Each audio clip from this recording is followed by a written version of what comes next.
What revenge story are you finally ready to confess? Story 1. My mother-in-law is truly awful. She constantly makes remarks about me not deserving my fiancé. We are a sort of modern couple, with him bringing in 70% of the money and doing about 30% of the household chores, and me vice versa. It's not an exact math, of course, but we are content with the workload and bill division. My mill thinks that I should do all the chores and calls my job a small part-time gig that I should be happy to do to help out without neglecting my duties. My fiancé disagrees, but going low contact is difficult when his father's involved, and his sister-in-law, his brother's wife, and I have gotten close. So my fiancé, his brother, his SIL, and I schemed to have me break up with him in front of his mom and just leave a wake of disastrous consequence to show her. When she next made a remark at New Year's about it being time for him to find a traditional wife, I said she was right and broke it off. She was shocked immediately and tried to walk it back. My fiancé had a meltdown, begging me to stay while my brother-in-law and his wife instigated by asking my uomil if she was prejudiced. They didn't tell me about this part, but it was funny because she doesn't seem to be prejudiced in any real way. She started to panic as I stormed out, and my fiancé moved back home and has been bugging her to do all the things I do on the daily. Cooking, helping him with his New York Times puzzles, steaming his clothes, and claiming she owes him for making me leave. So this woman has been calling me nonstop, begging to talk, and after just 8 days she showed up at my work to fully apologize, complete with a confession that blew me away. She legit admitted to thinking that I loved him enough to let her say whatever without consequence, and assumed that bugging me would get me to do more for her son so he could have more time for her and time to relax. He currently works long hours, as owning a home is a goal for us. And though I also work doubles, she thinks that customer service isn't as hard as IT, even though working with the public is super exhausting. She cried and begged me to take him back and said he was lazy. When I reluctantly agreed, she promised to leave me alone, and the next day sent me a gift basket with C's candy in it. My fiancé admitted he started to be extra needy to her on purpose after the second day because he missed me and wanted to drive her crazy enough to get her to apologize quick. Story 2. A guy left me stranded on a first date. I, 19F, went on a date with a guy, M19, for the first time. It was a beautiful day where we lived, so he took me to this nature park and we went on a walk. We talked about our lives, and I honestly thought it was going really well. After the walk, he said he needed to use the bathroom. I did too, so he drove to the nearest store where we could go, which was a Best Buy. I went to the bathroom, and he did too. When I came out, I waited. I waited, and waited for him to come out. Finally, I got worried and I texted him.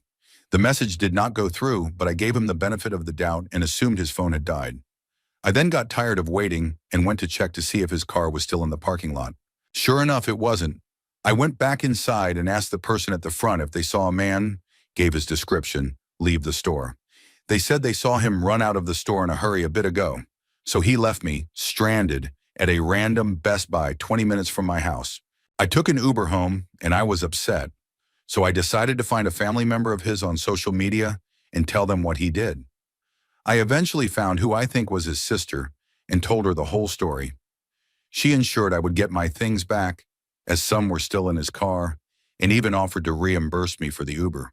Some may think I'm extreme, but when one goes low, I go lower. I got my things back, and they were clearly thrown into my yard out of his window. Someone was definitely upset that their family now knows what kind of person they really are. Story 3. So let's get this out of the way.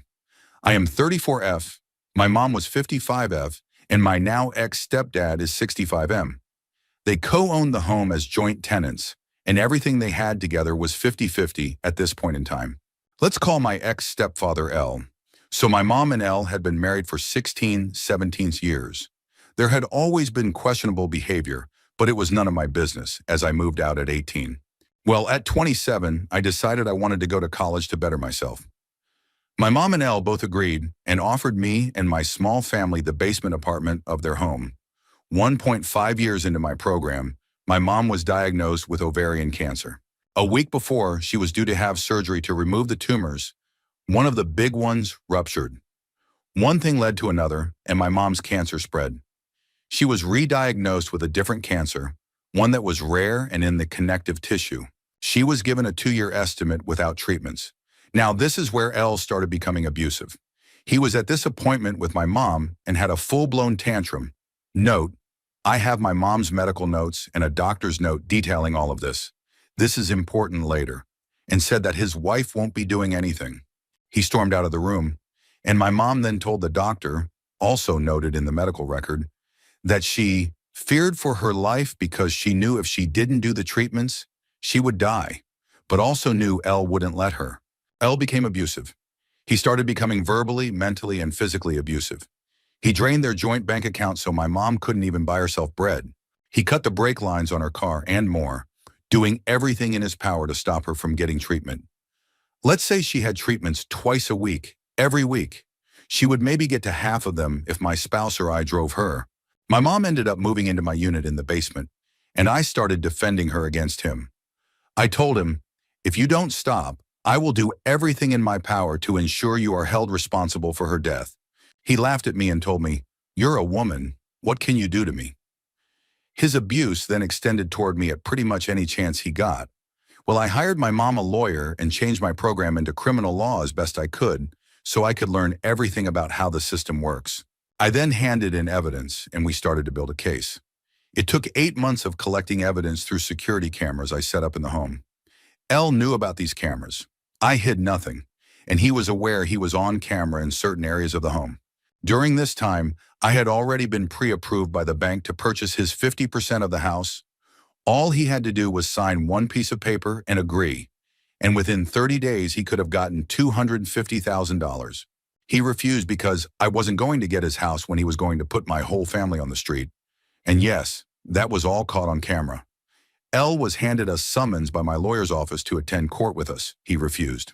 He said he knew more than the lawyers and was not going to show. Because of this, we ended up winning in court, and sole possession of the home was given to my mother. All his assets were locked and put under my mom's supervision to prevent him from liquidating anything. He had a restraining order placed on him from the house and my mom, and he wasn't allowed to leave Canada. He was evicted by the police that night, the locks were changed, etc. With him out of the home, we got my mom onto ODSP, and she was finally able to safely start treatments because she now had access to transportation through ODSP and cancer support organizations. My lawyer also broke the joint tenancy on the home and turned it into tenants in common. This is also super important. And while my mom was still lucid, she said everything so that if, when she passed, the house and everything she owned would go to me. For those who don't know, in Canada, you have 2 options when buying a house. Joint tenants for married couples wanting to split a home 50-50. If one dies, the other automatically gets the home. Tenants in common is when multiple parties own equity separately, and upon death, it goes according to the will. You can look it up for more detail. In the next 2 years, before my mom eventually lost her fight with cancer, we kept going to court with L. He kept refusing to sign divorce papers or accept offers, etc. I became my mom's caregiver and was the one who cared for her in every aspect.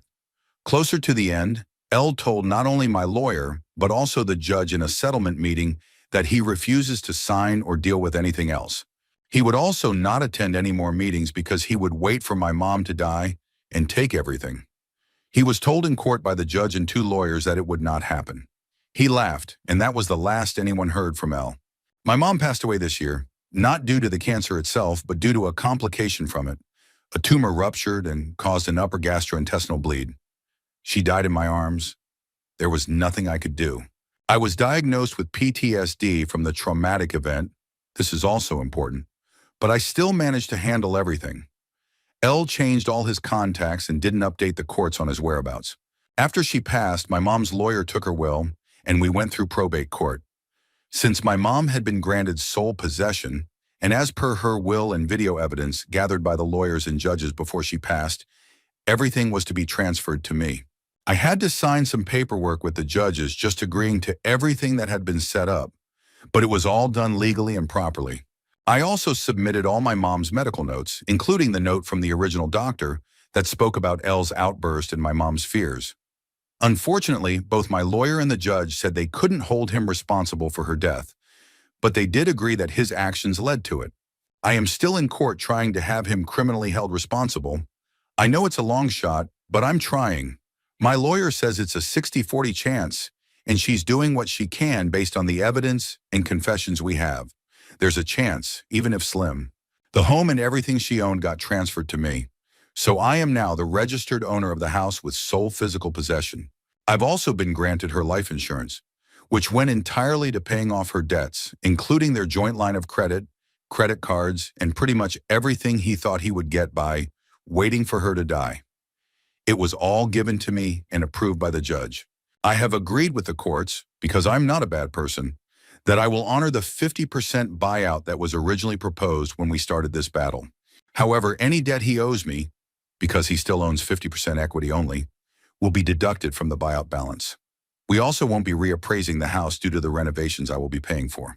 He now owes me over $50,000 in debt and rising, based on renovations I do, paying off the joint mortgage and the joint line of credit. My lawyer also wants to go for 50% of all legal fees and compensation for anything I lose due to my PTSD, but they need to find him first. Since no one can contact L, and my province in Canada has a 2-year statutory limit for court claims, the one he opened to get the house back has been thrown out of the system as abandoned claim and title. I showed up in court. He didn't. After some internet digging, my friend found that L had taken off to Mexico and is no longer in Canada. That violates the court order placed on him when he was evicted. He was not to leave Canada until everything was settled. That's a whole separate issue my lawyer's handling, and it doesn't involve me directly. But until he returns, the courts aren't focused on it. If he doesn't return, and let's say passes away in Mexico, my lawyer and the judge advised me that we'll go after his estate through court for the 50% equity to be transferred to me as collateral for the debt owed. Either way, I own the house. I have sole possession, and in every legal sense, it belongs to me. If he does come back, he will face consequences for leaving Canada, and if he tries to reopen a claim, he can't. Since the original one was marked abandoned, my lawyer says he can't file another. He'll be stuck with either A, taking the offer, or B, refusing, in which case I'll go after his estate and equity in court. Either way, in every possible scenario, he will not be getting possession of the home again. So yeah, at this point, I'm still in court to have him held accountable. The courts and lawyers are all on my side. They were the ones who granted me the house and everything. I legally took everything from him because his actions delayed my mom's treatments and ultimately led to her death. Story 4. I once had a new client not pay me. I had opened my business 3 months prior, and I was struggling. I needed the money and agreed to take payment on Friday, as they needed to add me into the system. I had a small B&B, and he had a contract in the area. Dinner, bed, and breakfast for a group of people for 6 days. And then they left in the middle of the night. I tried getting the money from him for 6 months. This was just after my dad passed, and I had to take care of my mom. It was also 2 months before my wedding. The result was that I couldn't pay a few bills and had to borrow money. It took me years to pay it off because we were struggling. For the following 8 years, I would call him on a private number in the middle of the night. I set alarms and called to wake him up, or when I'd wake up to use the bathroom, I'd call him until he disconnected his number. I registered his number and email on every spam, scam, and adult website I could find. I wrote bad reviews using his full name and business all over the internet until I heard it had closed down. I commented that he was a thief on every Facebook image he uploaded until he made his profile private. When that happened, I messaged his friends to let them know he had stolen from me. I messaged every one of them. His business was in another city, and I Googled the area and called all his neighbors to tell them he was selling illegal substances out of his shop. I'm pretty sure I caused him more damage than the money he still owes me. Now, my business is established, and I make good money, but I will never forget the person who kicked me when I was at my lowest point. Story 5. I was the weird goth girl in high school. I own it. It doesn't bother me at all. Honestly, I see why I was a target for this. So, sophomore year of high school, I got a text from a guy. How he got my number is still a mystery to me, but it gives me the ick, who was a football player and therefore pretty popular by default. He was very much sliding into my DMs, as we would call it now, but this was 2007, so we still flirted via text. He started off by making me guess who he was, which was super weird and an instant red flag. After a lot of back and forth, with him being flirty, he finally told me. I was like, what the heck? Because I hadn't said 2 words to this guy since the 7th grade. Total cold call. But then he started with the usual, oh, I think you're really cute, etc. Then, after a polite but not very assertive decline, the messages started to get more graphic. Thankfully, I was spared any explicit photos. He dropped the idea that we should meet up and kept trying to entice me to come over. Now, I was your typical goth kid who was very anti-conformist, admittedly to a cringy degree, which included wanting nothing to do with jocks. I got super upset that he was hitting on me at all, especially since he was being inappropriate about it. So my temper got the best of me, and basically I told him off and said things like, "You're gross. Why would I want anything to do with you?" I just started roasting him for being an unoriginal, pathetic jock who was going to peak in high school. He did not take this well. Not because he actually liked me and was hurt, but because apparently this was all meant to be a joke where the text would have been spread around the school to embarrass me. He allegedly had multiple friends over who were in on it at the time. They were also trying to lure me to his house to collectively laugh at me. As some have pointed out, there may have been even more disturbing intentions, and I could have ended up in a worse situation had I gone. If you'd known them, you'd agree. These guys were definitely the type. Basically, his plan backfired in the worst way. To make matters worse for him, his friends started laughing at him and then leaked the texts, saying he was clearly a loser because he just got rejected by the school weirdo. This was amplified by my friends, who were furious about what he was trying to do to me. They spread the story to anyone who would listen. As you can see, in the end, the revenge happened unintentionally on my end, and then continued thanks to his own friends and mine. Seriously, I don't know how you recover from getting rejected by high school me. Story 6. My sister is nearly 40, an alcoholic and drug user, but somehow still the life of the party. She still lives at home, and my mom pays for everything. When my son was born, my mom worked in the children's clothing section at a department store. For my birthday, I got nothing because I was too old, yet my sister would have parties, presents, and anything she wanted. I later found out she had been telling my mom that I only wanted her money, and this had been going on for over 10 years. I own a house. I don't want anything from her. My brother also lives at home and got some things, but nothing like my sister. We went on a holiday and I had to pay for myself while my mom paid for my sister. My sister stole my mom's jewelry, computer, GPS, and more to fund her addiction. She even overdosed, yet she's still treated like the golden child. About 4 years ago, we went no contact after my son asked, "Why do we bother?" It got me thinking, and yeah, life is so much better without them. I still have friends in that town, and my sister can't keep a job. I know she rarely pays rent, so we came up with a plan. At 40, she had never been arrested because my mom always paid off her debts. So a friend waited until payday, saw her meet with her dealer, and witnessed her buying a large amount of drugs. It just so happened that the police were in the area and stopped her. She had 6 grams on her. She was arrested and charged with possession. My mom refused to bail her out until the next day. Now, at age 40, she has a curfew. If she doesn't pay rent, she has to move out. If she throws a tantrum, she has to move out. Finally, she got what she deserved. And no, I'm still not speaking to them, but I feel warm and satisfied inside. Story 7. 2 years ago, my friends and I rented a condo in a popular tourist town for a long weekend. We paid a lot, but the location was perfect for what we needed. When we got there, the building and condo were both underwhelming, but we didn't care. It was just a place to sleep. When I say underwhelming, I mean the building was unsafe. Rotting stairwells, loose railings, you name it. Not long after settling in, we realized the place was going to be a problem. The neighbor upstairs, Karen, demanded we move a vehicle from the unloading zone because it had been there too long. It had been there for about 20 minutes and we were still unloading food. She made sure to inform us that she was the president of the condo association and threatened to have us removed without a refund. Right after, a black pickup pulled up and she immediately walked over to talk to the driver, who never got out. Later that day, another group checked into the condo next to us, but Karen wasn't around for their arrival, so they didn't get the same treatment. We went out for dinner and stayed out late. When we got back, everything was quiet, and we went to bed soon after. The next day, the condo next to us was lively early in the morning. It was a busy weekend, and they had friends over, BBQing, swimming, music, but they weren't bothering us. We kept noticing that black pickup driving by almost hourly. We assumed it belonged to a local and thought nothing of it. That evening, we returned to grab a quick drink before heading out again. The neighboring condo was packed. People everywhere. We locked our doors and took a few pictures and videos in case we needed to prove we weren't involved.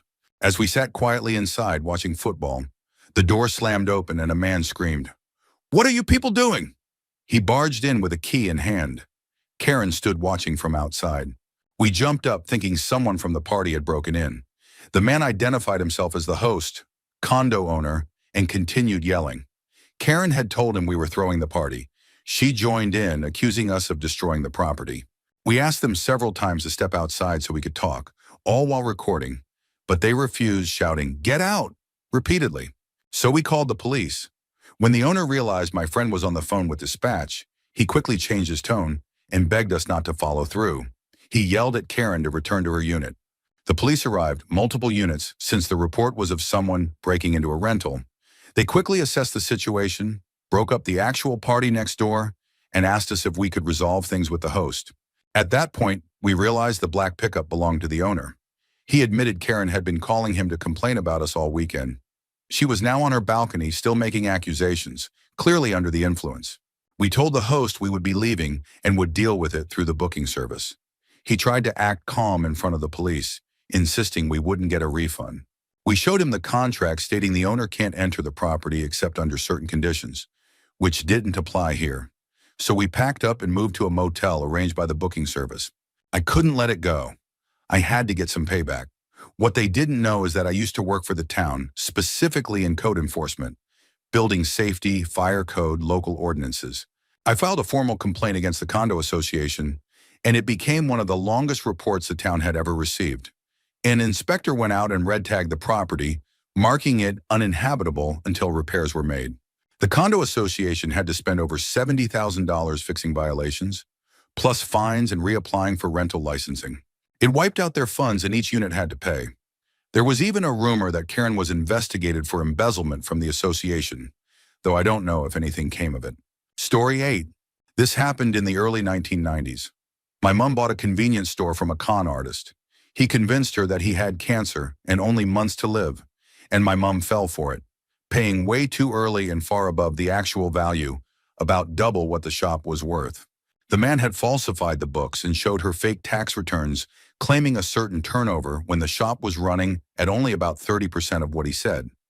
She struggled on for 3 or 4 years, but eventually had to give it up and sold it at a significant loss. Last year, she told me that when she sold the shop, a friend of mine got revenge for her.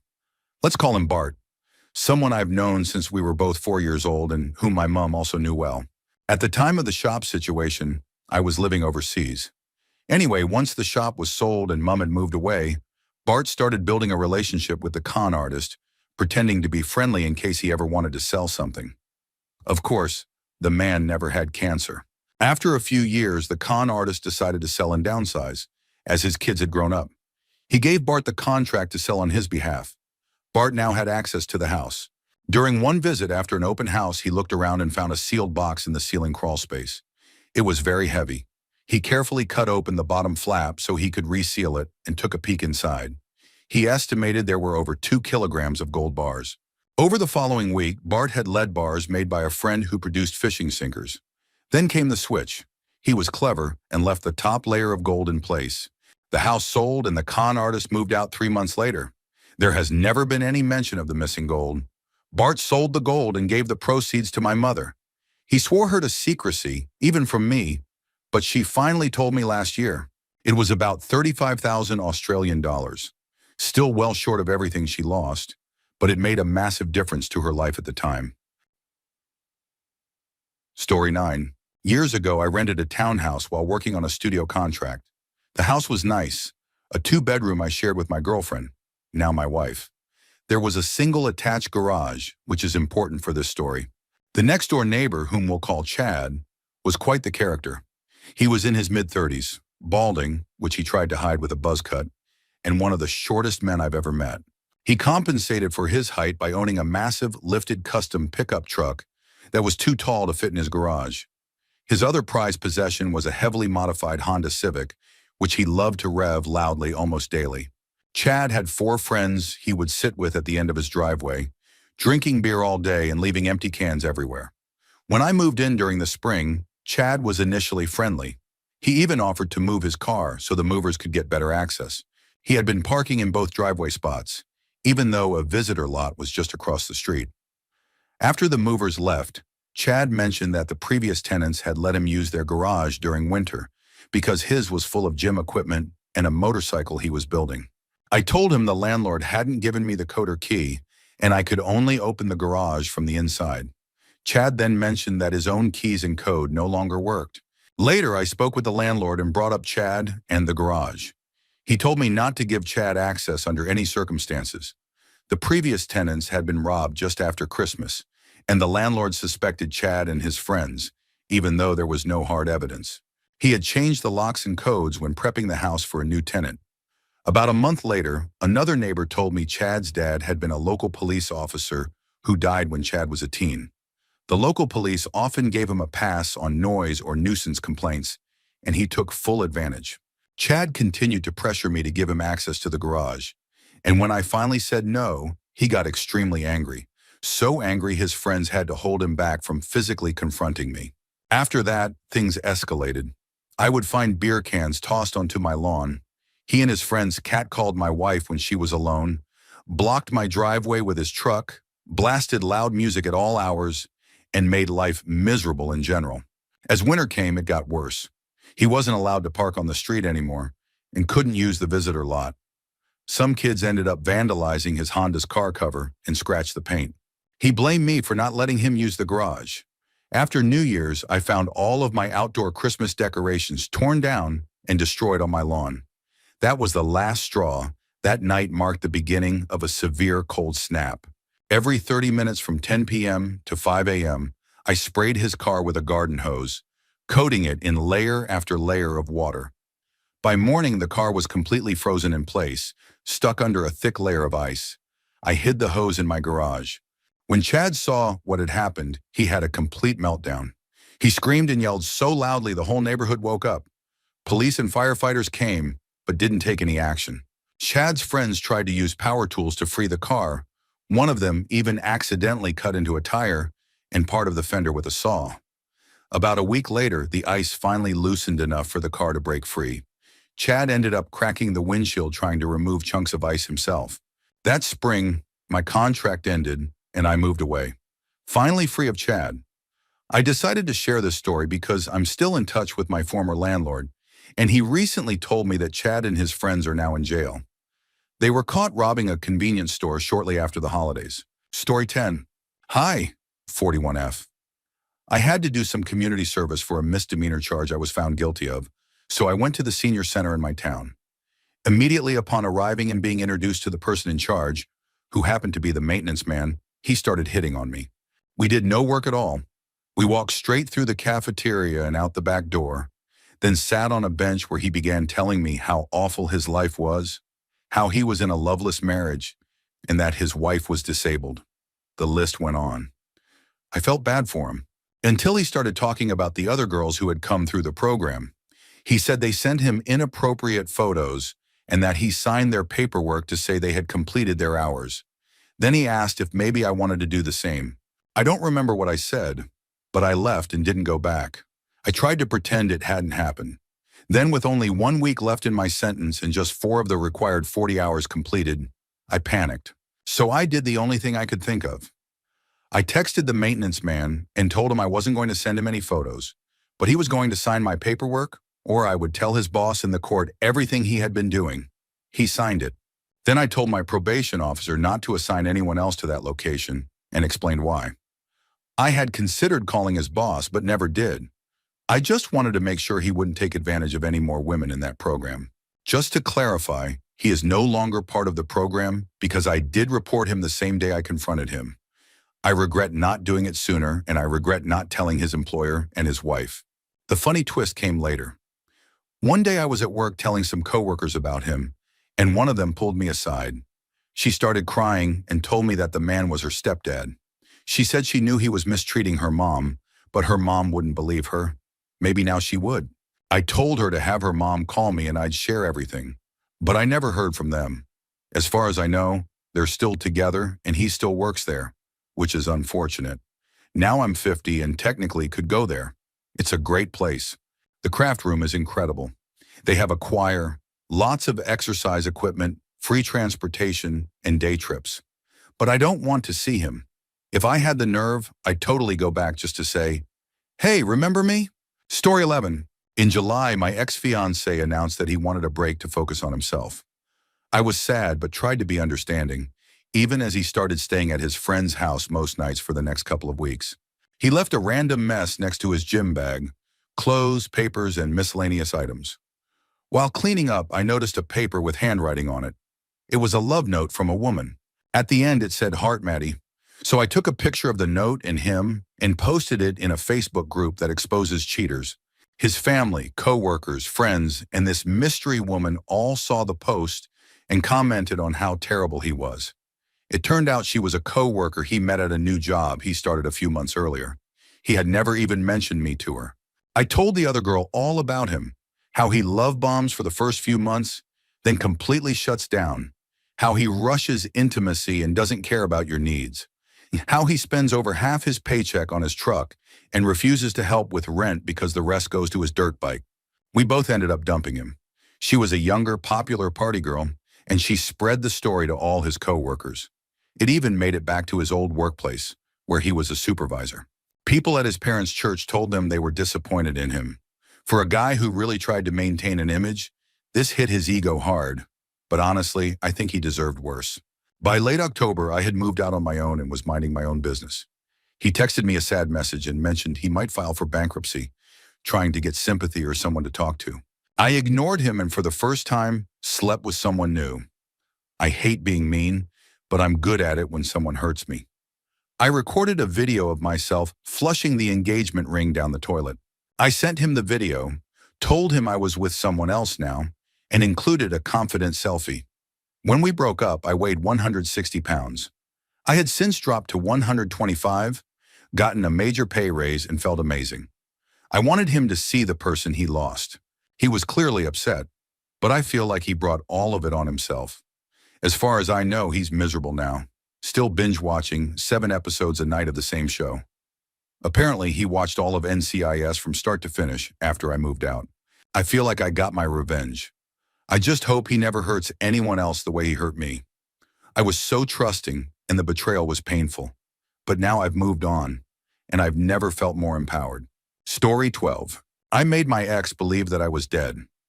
6 months ago, he left me for his ex, the same woman he had assured me was abusive and that he had no feelings for. There was no apology, no explanation. He just blocked me on everything, and I never heard from him again. He lied about everything, and I only found out the truth by chance. It was heartbreaking. I almost ended my life the day I discovered it. Every day since, I wanted him to know how much pain his actions had caused. I figured if he knew, maybe he wouldn't treat people that way. But instead of harassing or begging him, I left it alone for 6 months. I fell into a deep depression and tried to move on with my life as best as I could. But I decided that if he ever reached out again, I would tell him I had passed away, make him regret treating me so badly and abandoning me for all that time. Well, yesterday, I received a long apology text from him about how he mistreated me. I saw I had been unblocked everywhere. I replied, pretending to be my sister, and told him our family had been trying to get in touch with him. I told him that I had passed away and had left a note mentioning him, listing a few things I wanted to leave for him. He seemed shocked. I offered to mail the items to him if he wanted them. He gave me his address, and I'm sending them tomorrow. He will never find out the truth. We have 0 mutual friends. I don't use social media, and our city is large enough that we will never run into each other. I hope he feels awful. I hope this experience teaches him never to treat anyone as disposable again. He treated me like I was already dead to him, so I simply made it a reality. Story 13. I lived in a Texas mobile home park years ago when I was younger and woke up one day to find my car missing. When I called the police to report it stolen, I was informed that it had been towed. I spent the entire day on the phone arguing with the park office and the towing company, and I had to call in and miss work. Luckily, I had time off accrued, so I still got paid. They had towed my vehicle from my own driveway in the middle of the night. It wasn't on the street, it wasn't broken down, and it wasn't an eyesore. There was no reason for it to be towed. I couldn't imagine what justification they had. The tow company claimed I was partially parked on the grass, which wasn't allowed. Maybe half of my passenger side tires were on the grass, but honestly, I don't even think it was that much. The only reason the tires even touched the grass was because the pavement on the driveway was crumbling and deteriorating around the edges from age and the extreme Texas heat. So, if you had two cars parked side by side like my spouse and I did, one of them had to be slightly on the grass due to the shrinking usable surface. The driveway had been neglected for so long that grass had started growing through the cracks and was overtaking the edges. After getting nothing but apathy and attitude from both the park office and the towing company, I called city code enforcement. They came out that very day to inspect my driveway.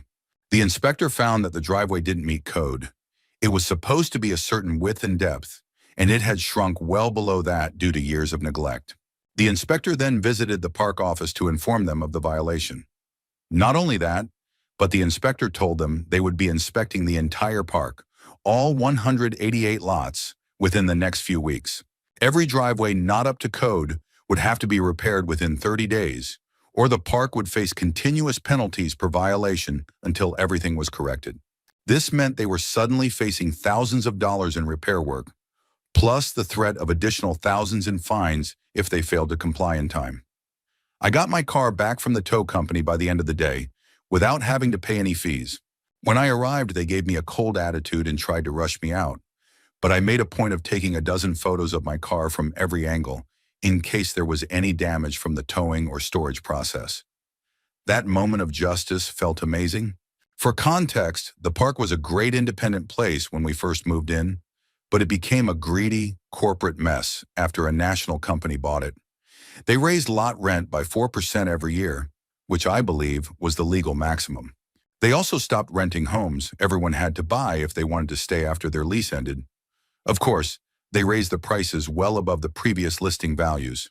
For example, our home went up by $5,000 compared to the price we could have paid when we first moved in.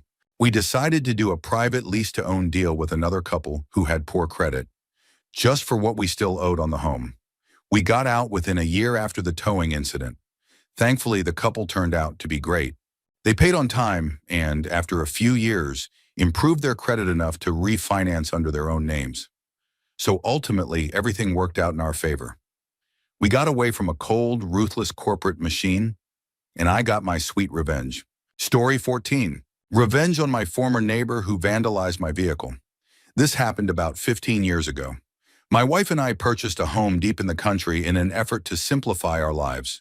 We quickly met our neighbors and everything seemed good. A year or so after we moved in, my wife became pregnant with our first child. I was traveling for work at the time, and while I was out of town, she was trying to take a relaxing soak in the tub. Her feet were swollen due to the pregnancy. As she tried to relax, the neighbor's dog barked nonstop. It was a large breed with a deep, loud bark. This went on for at least 30 minutes. My wife, frustrated and hormonal, got out of the tub, threw on her bathrobe, and yelled out the door at the neighbors to shut their dog up. That's when things got interesting. The neighbor went full-on petty mode. They renamed their Wi-Fi network to "I Love Barking Dogs." We started finding random things vandalized on our property. One day I came home to see my wife picking items up off our driveway. Turns out this neighbor had thrown some makeshift nail devices into the drive, clearly trying to puncture the tires of my truck. Then came the truly dangerous part. I left for work the next morning, and by the time I reached the interstate, my brakes felt soft. I pulled into a truck stop to check things out. Someone had loosened the petcock valve on my front right brake caliper, causing most of the brake fluid to leak out. That man had literally tried to harm me. I was furious. But instead of confronting him directly, I opted for something more calculated. I work in IT, so tech is my area. I pulled out an old laptop and installed a security testing operating system. I hacked into their Wi-Fi. Then I printed things on their wireless printer, starting with what looked like an email from another woman to the husband. I also printed some explicit photos. I would have loved to see their reactions. But I wasn't done. I signed his wife up for a prison pen pal site, pretending to be her. I wrote a letter as if it were from her, including enough personal details about their lives to make it convincing. How long they'd been married, the husband's job, the number of kids and pets, etc. I can only imagine the conversation they had after that letter arrived. I've never told this story before, but I hope it brings someone else even a little satisfaction. I know it brought me a lot. Story 15. I-18M had an ex, 18F. I hadn't spoken to in months. Fast forward to last week. I was talking with a group of friends and her name came up in conversation from a friend of a friend. This person thought we were still together. When I explained we had broken up, we kept chatting, and it got me wondering how she'd been doing. Now she ghosted me in a really painful way, but because I tend to be forgiving, I tried not to dwell on it. Still, after the conversation, I decided to reach out, just to check in. Since she had me blocked, I messaged her friend to ask how she was doing. The friend seemed cool with it, and everything seemed fine. Until my ex messaged my friend, pretending to be her own sister, and told him that she had died. What she didn't know is that I remembered her pulling this exact stunt with her previous ex before me. So here comes the revenge.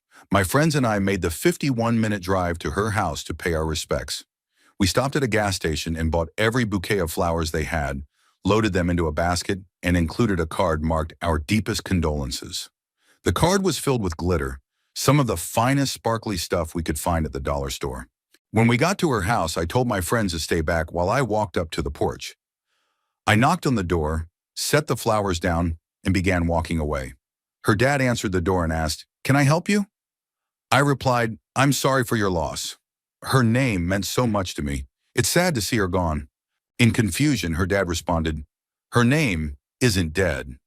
As my friends and I walked away, my ex and her friends pulled up in her car. She looked at us and asked, "What are you doing here?" I looked her straight in the eyes and said, "I thought you died." Her dad was furious. He ended up grounding her until summer and, in a surprising twist, gave each of us $20 for gas and the trouble we went through. It was the most satisfying closure I've ever had. Story 16. A few years ago, my wife started her master's, and I began my PhD in a new city, in a country with strong tenant rights. We could only afford an apartment in a pretty shady neighborhood. For the most part, it was fine, and we got along with the neighbors except for one. Next door was a roommate set up with 3 guys. One of them moved out shortly after we arrived. At first, we didn't think much of it, but soon one of the remaining roommates confided that the other was trying to kick him out to get the place to himself. Things got bad between them, arguments, frequent police calls, but it didn't involve us. Eventually, the roommate moved out, and the one who stayed behind went completely unhinged. He partied until 6 a.m. almost every weekend, triggering more police calls. He was searched for drugs at least twice, threw bottles off his balcony, and even attacked a neighbor. At first, he was polite to us. When we asked him to turn the music down, he usually did. He even invited us over sometimes. One time he showed us his drug stash and tried to throw another bottle off the balcony. We stopped him. Everything changed when he lost his job. The loud music became constant, and he stopped responding to complaints. This became a huge problem for my wife, who was studying at home and couldn't focus. The landlady, an older, overwhelmed woman, was already planning his eviction, and our complaints were just the final straw. But she took her time. During one of our visits to his apartment, I noticed his big Sonos speakers, controlled via Wi-Fi. That gave me an idea. I used an old university laptop, installed Linux and a Wi-Fi penetration testing package, and we had control. Anytime the music got too loud, we shut down his entire network. One command, instant silence, sometimes followed by frustrated screams. We didn't do it to be petty. We let him play music. But when it became unbearable, we pulled the plug. The feeling of being able to defend ourselves was empowering. One weekday, his music was blasting again. My wife shut down his network. This time he lost it. He started screaming, slamming doors, smashing walls. We called the police, who initially brushed it off as a simple disturbance, until they heard his name. "Oh, him," they said. Minutes later, multiple officers showed up. He didn't cooperate and was sent to a psychiatric ward for a few days. When he came back, he apologized with a terrifying, leather-clad, 6.5-foot-tall, Italian-looking probation officer standing behind him. He moved out a few weeks later. It stayed quiet until he left. He never found out that we messed with his network and indirectly caused the final police visit. But honestly, he had it coming. Story 17. My ex-sister-in-law was the type to put on airs and constantly tell everyone how well off she and her husband were. Christmas was always a nightmare because she'd hand out a list of expensive gifts she expected and wouldn't accept anything that wasn't on it. This was not a two-way street. The year that sticks in my mind is when she insisted I buy her a really expensive scarf from a local boutique. We couldn't afford it, so I spent 3 months searching for one made from the same material and with a pattern so similar you couldn't tell the difference, unless you were her. She opened her gift, immediately looked at the label, huffed, rolled her eyes, and tossed it on the floor next to her slippers. She didn't even say thank you. The next day, she posted on social media about the pile of crap she got for Christmas, including a photo of the scarf. Most of her friends sympathized and mocked me, asking who I thought I was buying her something so cheap. A few people commented that the scarf looked beautiful and nearly identical to the expensive one, but she quickly dismissed them for being cheap too. Cue petty revenge. I waited 12 months, ignored her gift list entirely, and planned her gift myself. Christmas Day came, and once again, we all had to spend over 2 hours driving to her house because she wouldn't visit anyone else's. I handed her a small envelope. She looked excited. Later, I learned she had asked for gift vouchers to an extremely expensive jewelry shop. She opened the envelope to find an Oxfam voucher for £50 to provide manure for crops in a developing village.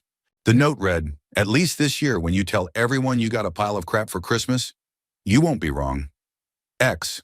The room erupted in laughter. She had no idea that I knew about her social media rant from the year before.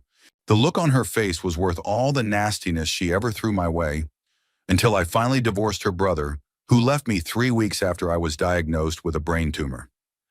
Just for context, the year of the scarf, we received school photos of her kids in cheap frames. The year of the crap, we got tea towels. Story 18. For context, I, 34F, have a son in high school who plays soccer. This year he is a senior, so for the last 4 years, we've been getting toilet paper just about every weekend during October, sometimes even twice in a weekend. I've mostly laughed it off, but honestly, I was just over it. I didn't believe in revenge or vandalism, and to be fair, these kids never crossed that line either. But I was sick of picking up the mess.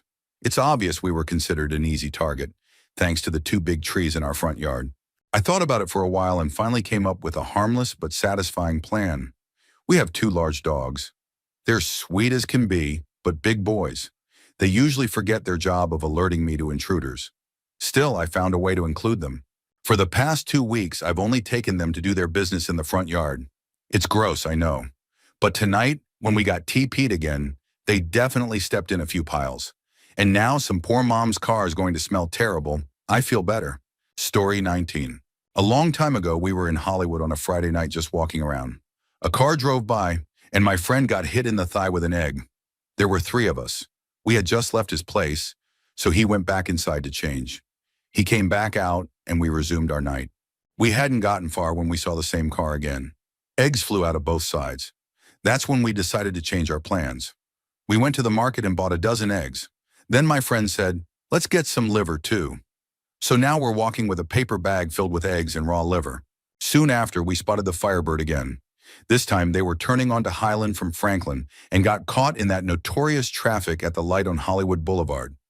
I was holding the bag while my friends quickly opened the 2-pint containers of liver and dumped it inside, gently placing the eggs on top. Meanwhile, the traffic light at Hollywood had just turned red, and the Firebird, a shiny, newish car, was second or third in line. I started running. They were about 100 yards away. As I got closer, I saw the walk signs flashing. The light was about to turn green. All the windows were down. Inside were 5 teenagers, 3 girls and 2 boys, with eggs in their hands laughing. I reached the car just in time. I stuck my head through the window and yelled, "You like eggs?" Then I swung the bag from right to left, still holding on to it so that all the contents, eggs and liver, sprayed across the inside of the car. The driver jumped out and tried to run around the back to catch me, but he forgot to put the car in park. The Firebird started rolling and bumped into the car in front. Not a huge impact, but enough. The light turned green, cars started honking, and we disappeared into the night. Story 20.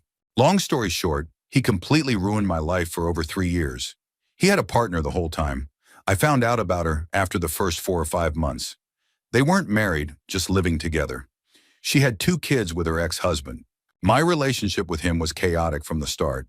When I found out about her, I ended things. But he started sending gifts to my workplace, and eventually I forgave him and took him back. He made plenty of promises about leaving her, but he never did. After countless lies, I finally walked away.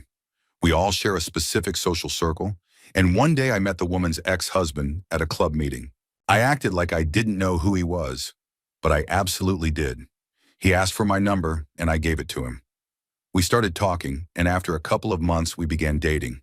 It's been a year now, and we're genuinely happy. My ex-situationship can't say a word. No one ever knew about us, so he just has to take it in silence. At first, I did it out of spite, but then I realized this man is absolutely fantastic. So, a win is a win. Story 21. My sister's husband cheated on her with one of her friends. Then he managed to screw her out of their house and most of the money in the divorce. She was devastated, but eventually she moved on. Meanwhile, her ex married the mistress, who, by the way, he had gotten pregnant while still married to my sister. A few years later, my sister was cleaning up her email accounts when she realized she still had access to her ex's email on her computer. Out of curiosity, she logged in and saw an automated email from Ashley Madison saying, "Your account is now active." Remember that website? It's where married people go to meet other married people to cheat. She went on Ashley Madison, and sure enough, he had a profile. Lesson: always change your passwords after a divorce. When she told me, I came up with the most devious idea. I created a fake Ashley Madison account, posing as a very attractive married woman in his city looking for an affair. I sent him a wink. He responded immediately, and we started chatting. Soon we were making plans to meet. He got very explicit with what he wanted to do, even complaining about how his wife never wanted to be intimate. He shared personal details about his life, job, and made negative comments about his wife. Stuff only he could have known. I strung him along for weeks. We exchanged well over 100 messages. Eventually, we made plans to meet at a motel near his house. Of course, no one showed up. But later that night, I sent him a message thanking him for the amazing time. Then I printed the entire conversation and mailed it to his wife's office. She bought every word. He was furious and sent angry messages to the fake account. I convinced him that my husband had discovered the messages and mailed them to his wife. He believed me. She left him. She got the house, full custody of their child, and alimony. This all happened years ago. He's never remarried, still lives in a rundown apartment, and has no idea who did this to him. Story 22. I, 26F, met my ex, 24M, at work. We were together for a year and a half and eventually moved in together. We still work for the same corporate company, but in different departments. After the breakup, we avoided each other and tried to keep things civil since a few coworkers knew we had been together. He kept the apartment, even though I suggested we get a subleaser. He said he was working late for a promotion and didn't want the hassle of moving. After going back and forth, we agreed that I would continue paying a quarter of the rent until the lease ended. 1 month after I moved out, he moved in his high school ex-girlfriend from Canada. I didn't know how long she was staying, and I was trying to move on, so I said nothing. 2 months later, someone sent me a photo. They were engaged. I figured the timeline was rushed because she needed documentation to stay and work in the country. I was hurt, and I canceled the future rent checks. Neither of us reached out. The following month, March, they got married in a small ceremony. It happened on my birthday weekend. My birthday was on a Monday. They got married the day before. At this point, we'd been broken up for 5 months. I felt like myself again, but that moment still stung. Ultimately, I didn't react. Yesterday, he started texting me about the rent money since I had stopped the checks 2 months ago. I left him on red. What ticked me off the most was that he really expected me to financially support him and his wife in the apartment we had picked out together. When we were dating, he confided in me that he never finished college. He had dropped out, not for financial reasons, but because he wanted to explore the world. He even made a fake degree certificate to land the job he has now.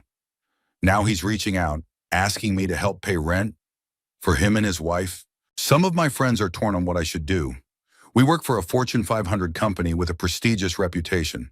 Some say I'd be ruining his future. Others say he deserves it, and a few think it could make me look like a bitter ex. He's a fraud. I'm just looking for guidance. I'm only considering doing something about it next month when the lease is up, if he keeps asking me for the money. Story 23. Originally shared in Petty Revenge, but I was told I should post it here too. In 2003, the company I was working for shut down, so I began looking for new employment. I was a machinist by trade with a strong reputation, so it took me less than a day to land a new job. We'll call the new place Spiral due to the specialized tools they made. I started as one of the operators. The company was owner-operated, meaning the owner was there every day. There was also a floor supervisor who was actually a decent guy. After I had been there about a year, the owner and the supervisor had a falling out and the supervisor left. For whatever reason, the owner, let's call him Dick, told me I was now in charge. A bit of background on Dick. He was in his 60s and had started the company out of his garage. He eventually bought a massive piece of land and turned it into an industrial park, all in his 20s. By now, he was one of the wealthiest men in the state, and also one of the most unpleasant.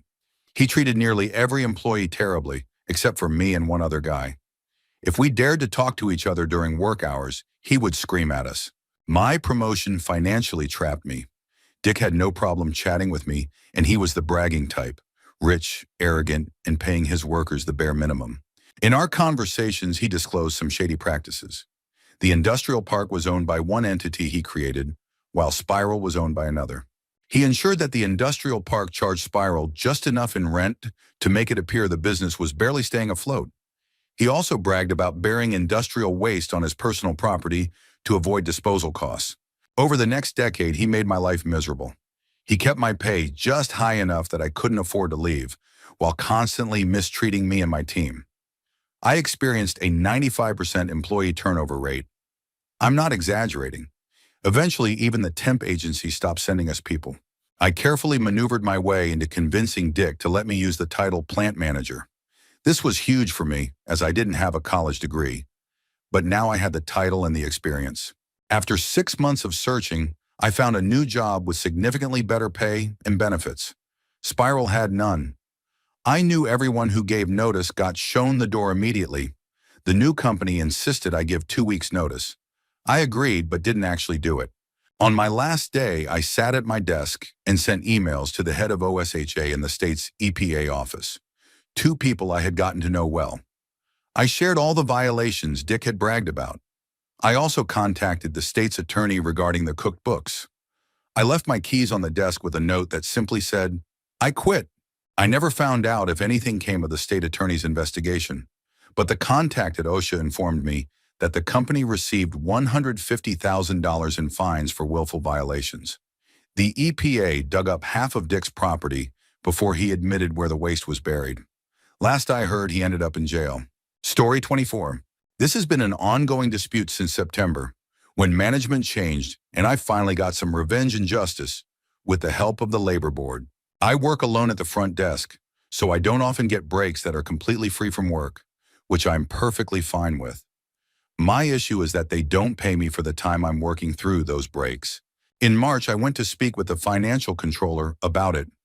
Unfortunately, I didn't have the foresight to secretly record that conversation, but during it, he said, "The law does not apply here," when I tried to explain why what they were doing was illegal. I even gave him a printed copy of the employment law. 2 weeks later, I went back to speak with him again. This time, I was secretly recording, legal in my province due to one-party consent and the conversation taking place in an area with no expectation of privacy. I told him the same issue, showed him a picture I had taken of my timesheet before turning it in, and reminded him that I wasn't even asking for proper breaks. I just said, "If you're not going to cover me, pay me for the time I'm working." That's when he completely lost it.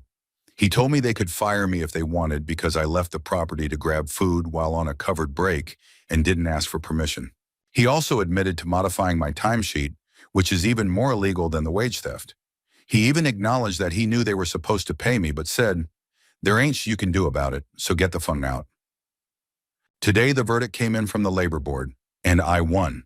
The hotel was ordered to pay me 3 times all stolen wages for the inconvenience, plus legal fees.